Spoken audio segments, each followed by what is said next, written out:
और ऐसे ही वक्त गुजर जाता है, धीरे धीरे ज़िंदगी समाप्त हो जाती है।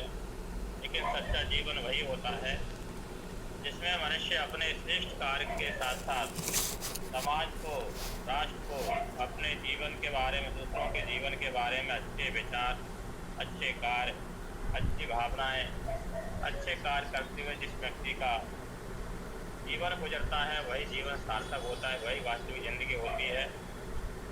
और केवल हमने अपना जीवन ऐसे ही निकाल दिया, अपने लिए ही निकाल दिया, अपने लिए ज़िंदगी भर करते रहे तो कोई खास कार्य नहीं किया। क्योंकि अपने के साथ साथ दूसरों का भी उसमें चिंतन होना चाहिए, मनन होना चाहिए। गीता में भी श्री कृष्ण भगवान ने कहा कि तुम अपने लिए कर रहे हो तो कार्य नहीं माना जाता, दूसरों के लिए भी उसमें कुछ न कुछ इच्छा होना चाहिए, दूसरों के लिए कुछ कुछ परोपकार होना चाहिए, तभी वह कार्य माना जाता है। इसलिए मनुष्य को अपने के साथ साथ दूसरों का भी हित हमेशा देखता रहना चाहिए। तो वही मनुष्यता है, उसकी वही मानव कहलाने का अधिकारी है और वही सच्चा मनुष्य।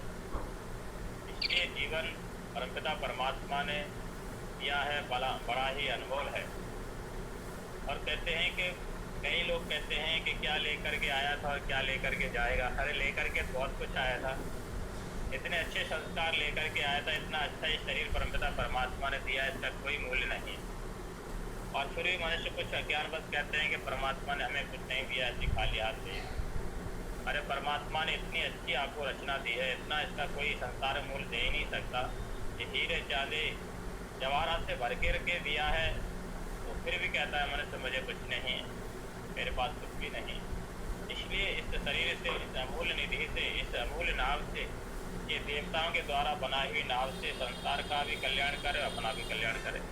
अपने कल्याण के लिए भी दी है, दूसरों के कल्याण के लिए भी है।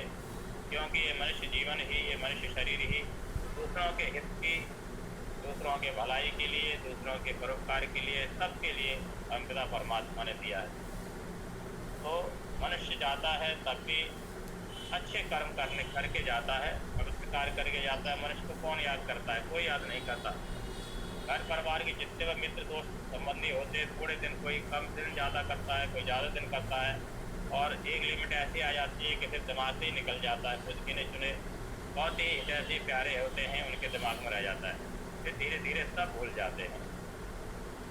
वो मनुष्य जो श्रेष्ठ कार्य करता है, पवित्र कार्य करता है, वही उसके इस जीवन में भी साथ देते हैं और अगले जीवन में भी उसका साथ देते हैं।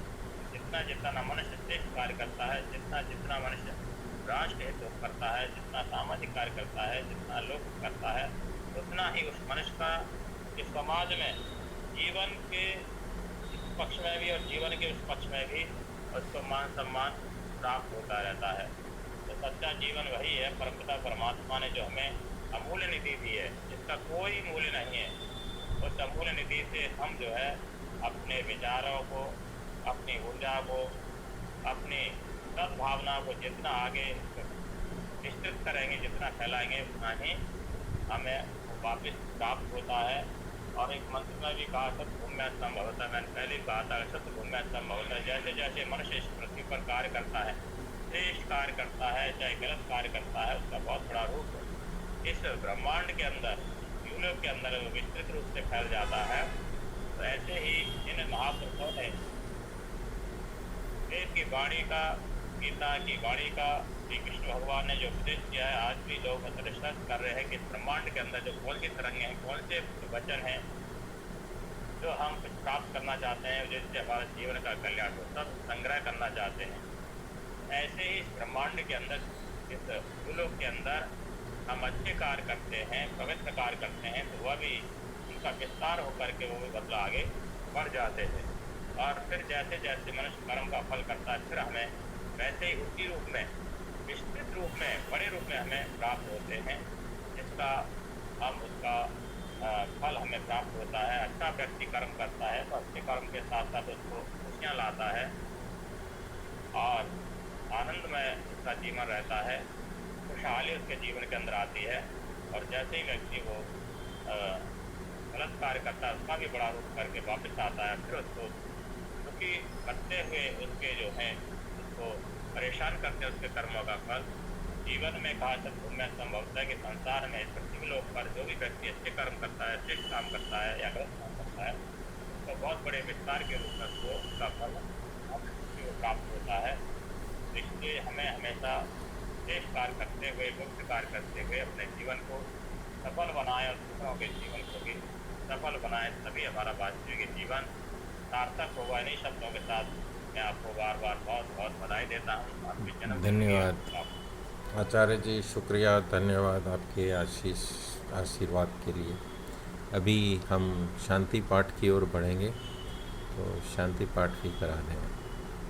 ओम देव शांति अंतरिक्षवम शांति पृथ्वी शांतिरापः शांति औषधया शांति वनस्पतया शांतिर्विश्वे देवा शांति ब्रह्म शांति सर्वम शांति शांतिरेव शांति धाम शांति